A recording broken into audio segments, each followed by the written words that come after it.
শুভ্র কি করছিস? আর কি হয়েছে? ওর সাথে এমন ব্যবহার করছিস কেন? বলে অনিতা ছেলের কাছে আসলো। গালে দুইটা থাপ্পড় লাগাও শুভ্র, বেয়াদব মেয়ের গলাবাজ দেখেছো? বৌদি, বউটা আমার, তাই অপরাধ করলে আমি ওকে শাসন করব। এখানে তৃতীয় পক্ষের কথা বলা আমি একদম পছন্দ করি না। আর এখানে কি সার্কাস দেখতে আসছো তোমরা? বলেই শুভ্র রুম থেকে বের হয়ে গেল। আমি অর্পিতার দিকে ঘৃণার চোখে একবার তাকালাম। অর্পিতা বুঝতে পেরে রুম থেকে বের হয়ে গেল। এই, তুমি কি শুরু করে দিছো বলো তো? আমাদের কি শান্তিতে থাকতে দিবে না? তোমাকে না পারছি গিলতে, না পারছি ফেলে দিতে। আমি থাকতে চাই না এই বাসায়, সেটা আপনার ছেলেকে জানিয়ে দেবেন। আমার ইচ্ছাও নেই এভাবে কথা শুনে থাকার। ভাগ্য বোঝেন, আমার ভাগ্য খারাপ না হলে আমি এত কথা শোনার পরও এভাবে পড়ে থাকি। আর নিজের মেয়ের কাছে সত্যিটা দয়া করে শুনে দেখবেন সেদিনের ঘটনাটিকে। আমি চুপ করে আছি বলে এই না যে আমি দোষী। বলেই অন্যদিকে মুখ করে দাঁড়ালাম। ওরা চলে গেল সবাই রুম থেকে। আমি দরজা বন্ধ করে দিয়ে বাথরুমের আগে আর কান্নায় ফেটে পড়ি। রাত 9:30টার দিকে পলা খাবার নিয়ে দরজায় নক করলো কয়েকবার। তারপর পরি দরজা খুলে দিল। শুভ্র কি তোমায় মেরেছে পরি? না আন্টি, একটু বকা দিছে, এ আর কি নতুন না। জানো পরি, আজ অনিতা বৌদি অর্পিতাকে খুব মেরেছে। আর বলেছে এত বড় খেল কেমনে খেললি তুই? একটা পরের মেয়ের কাছে আমাকে এত ছোট করলি। এটা আরো আগে করা উচিত ছিল আন্টি। আর আমি খাবো না, আমার ভালো লাগছে না। আপনি এগুলো নিয়ে যান। পলা কিছু না বলে খাবারগুলো রেখে দিয়ে বলল, শুভ্র বলেছে তুমি না খেলে, খেতে চাইলেও রুমে থেকে যেন রেখে যাই। ও পেয়েছেটা কি? ওর কথা মতো আমায় চলতে হবে। পলা কিছু না বলে চলে গেল। রাত 12টার দিকে ফোন অন করতেই একের পর এক মেসেজ আসতেই লাগলো। জলদি সাইলেন্ট করে ফেললাম মৃদুলের সব মেসেজ। পড়ার আর সময় পেলাম না, তার মধ্যেই কল আসলো।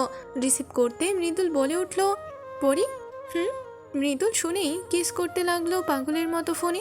আমি কাছে আরও কিসগুলো গুনছি। পুরো 1000টা কিস করে বলল, কই ছিলা তুমি? কতবার কল দিছি, তোমার নাম্বার বন্ধ। আমি আমি কোনো কথা না বলি শুধু বললাম, তোমার কিস করা শেষ? বলতে দেরি কিস করতে ওর দেরি নেই। সাথে সাথে আবারও পাগলের মতো কিস করতে শুরু করলো সে। এবার আর গুনি নাই। পরি, আমি বিজি ছিলাম সোনা, তাই রিসিভ করতে পারিনি বলে এত কষ্ট দেওয়ার অধিকার তোমায় দেইনি। কেন এতটা কষ্ট দিলা আমায়? হ্যাঁ মৃদুল, জানো তো আমি কি অবস্থায় থাকি? বলে সব ঘটনা খুলে বললাম এবং কেঁদে উঠলাম। মৃদুল কি বলবে ভেবে পাচ্ছে না। পরি, চলে আসো আমার কাছে। আসতে পারবা না? দাদুর জন্য কোথাও যেতে পারি না মৃদুল।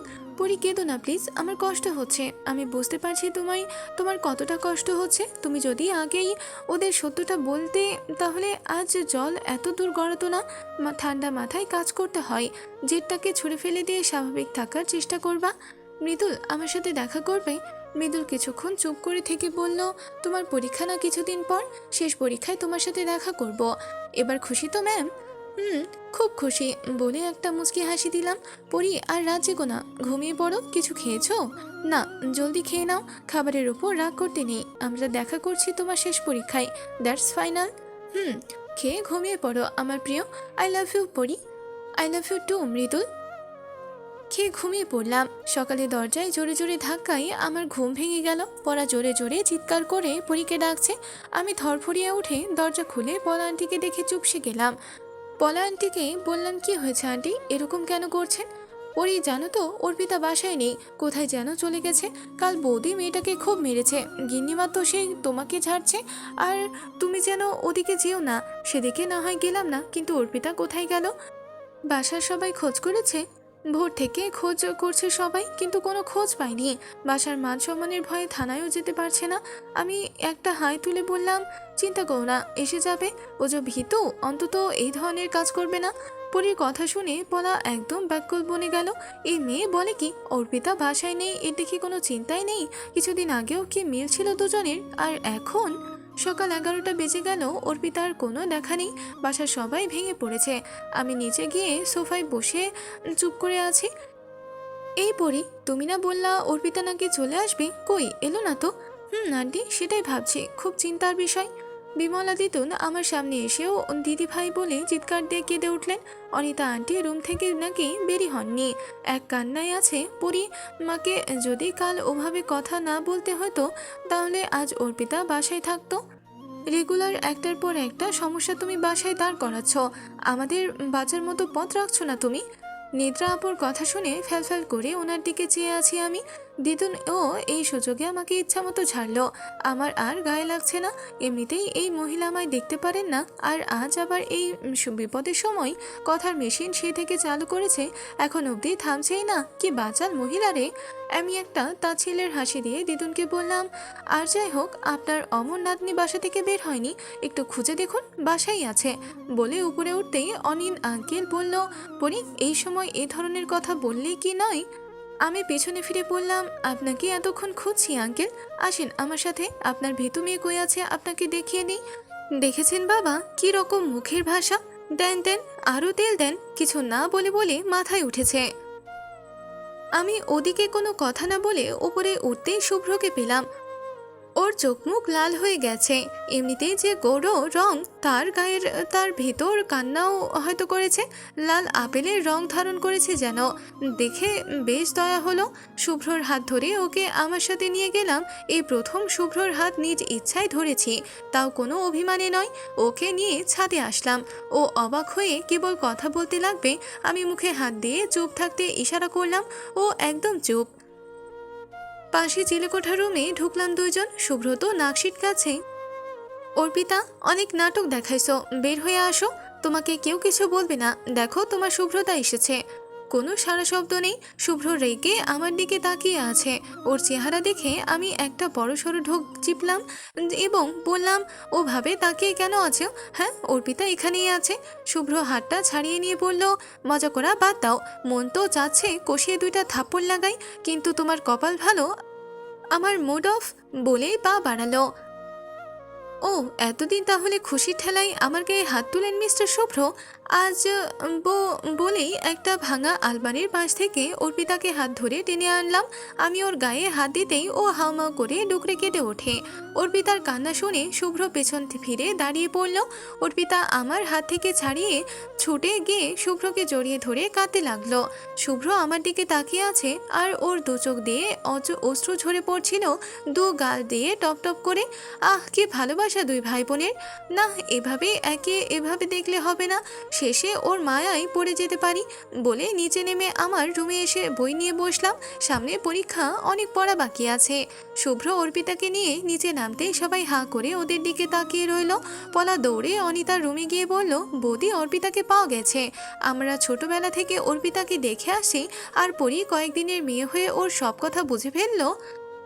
আজ ভার্সিটিতে যেতে চাইলাম, তাও যাওয়া হলো না এই অর্পিতার জন্য। যাই হোক, ওকে পাওয়া গেছে।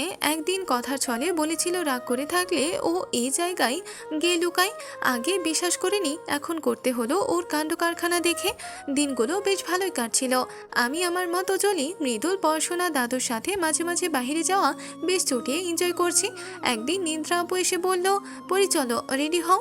আমি খানিকটা অবাক হয়ে বললাম, কই যাবো আপু? আমরা বাহিরে যাচ্ছি, তোমার দাদা, আমি শুভ্র, অর্পিতা একটা কাজে যাচ্ছি। তুমি কি মনে করবা তাই বলতেও পারছি না, চলো তো রেডি হও। বলে আমার হাতে একটা শাড়ি ধরিয়ে দিল। আপু, আমি শাড়ি পরতে পারি না তো। যাও, মাকে বলো উনি দারুণ শাড়ি পরাতে পারেন। বলে চলে গেলেন। আমি বাধ্য হয়ে অনিতা আন্টির কাছে গেলাম। আমাকে দেখে উনি বলল, কিছু বলবে? না মানিয়ে এই শাড়িটা পরতাম, একটু পরিয়ে দিবেন? নিদ্রা আপু আপনার কাছে আমাকে পাঠিয়ে দিল। তুমি কি নিদ্রাদের সাথে যাচ্ছ? আপু জোর করলো তো তাই। উনি কিছুটা ভ্রু কুঁচকে বলল, তোমাকে সেখানে কেন নিয়ে যাচ্ছে আমি বুঝতে পারছি না, তবে নিজেকে সামলিয়ে রাখো। উনি বলল, ব্লাউজ আর পেটিকোট পরে নাও, আমি আসছি।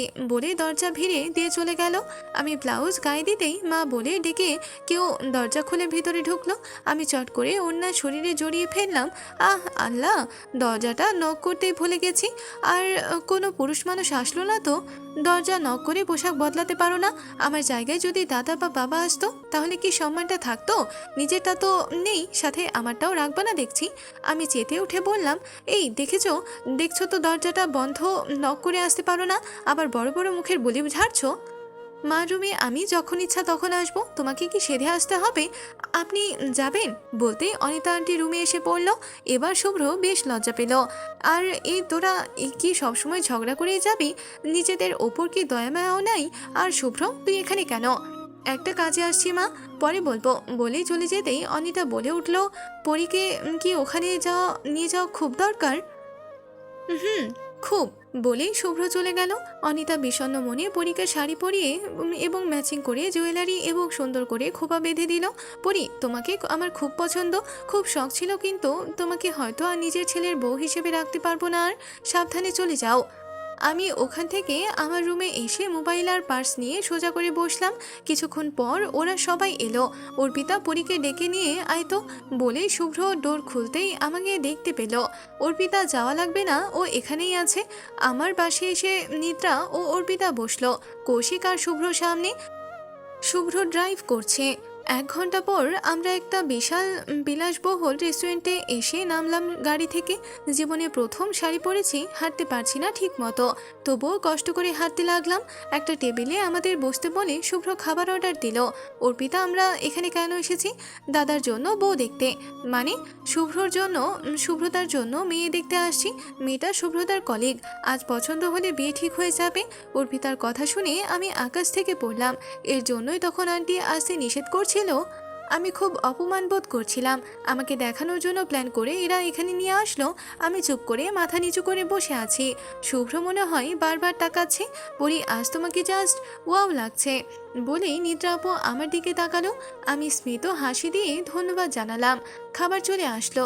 একটারও নাম আমি জানি না, সব বিদেশি খাবার, দেখলেই গা গোলাচ্ছে। একটু পরে একটা মেয়ে এবং একটা ছেলের সাথে তার ওয়াইফ আসলো। বুঝলাম এই মেয়েটিকেই দেখতে আসছে ওরা। আমি অর্পিতার সাথে কথা বলতেই ব্যস্ত হয়ে গেলাম। মেয়েটির নাম নিতু। নিতু এসে একদম শুভ্রর পাশে বসলো। যা পারে তা করুক, আমার তাতে কি, বলে খেতে লাগলাম। মেয়েটি কে? শুভ্র বলেই নিতু ভ্রুকুচকে শুভ্রের দিকে তাকালো। আমাদের বাসায় থাকে মুসলিম মেয়ে, পরিনাম ওর, বিবাহিত ও। আমি একটা মুচকি হাসি দিয়ে ওর দিকে তাকালাম। ও একটু হাসলো। ওরা দুজন দুজনকে পছন্দ করেছে। একটা দিন দেখে বাসায় অভিভাবক পাঠিয়ে দিবে আশীর্বাদের জন্য ডেট করতে। শুভ্র বেশ মনে হয় খুশিতে আছে। ন্যাকামো দেখলে শরীর চলে যায়। ঘন্টা দুয়েক পর গল্প করলো ওরা। এরপর মিতু বলল, কিছু মনে না করলে একান্তে শুভ্রের সাথে কথা বলতাম। আরে এখানে মনে করার কি আছে, যাও তোমরা। ওরা বাহিরে চলে যেতেই আমি নিদ্রা আপুকে বললাম, আপু আমরা তাহলে বাসায় যাই, বলে অর্পিতাকে নিয়ে বের হলাম। আমি আর অর্পিতা একটা রিক্সা নিয়ে বাসার পথে আসতে লাগলাম। অর্পিতা, তোমরা প্ল্যান করে আমাকে এখানে এনেছো তাই না? ও আমার কথা শুনে চুপ করে থাকলো।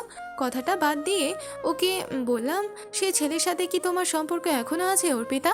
ও থতমত খেয়ে বলল, কেন দিদি, অল্প বয়সে আবেগে পড়ে গেছো তাই বুঝতে পারছো না, কি সর্বনাশের দিকে এগিয়ে যাচ্ছ। ও আমাকে খুব ভালোবাসে দিদি। ও কিসে পড়ে? তোমার সেম ক্লাসে। ওকে চলো, আজ ওকে পরীক্ষা করি। যদি তুমি ঠিক থাকো আর আমি যদি তোমাকে সব সময় হেল্প করব, আর যদি আমি ঠিক থাকি তোমাকে ওকে ছাড়তে হবে, প্রমিস। ওকে বলে অর্পিতা ওর বিএফকে কল দিয়ে আসতে বলল।